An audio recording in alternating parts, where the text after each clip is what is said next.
আসসালামু আলাইকুম স্যার।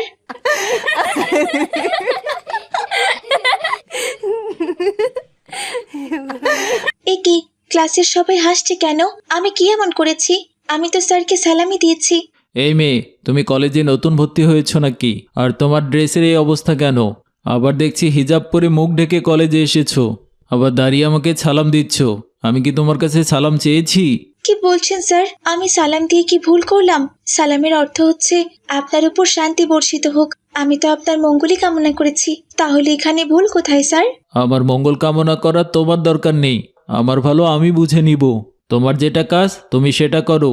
আর শোনো, কাল থেকে এমন পোশাক পরে আর কলেজে আসবে না, মডার্ন ড্রেস পরে আসবে, ঠিক আছে?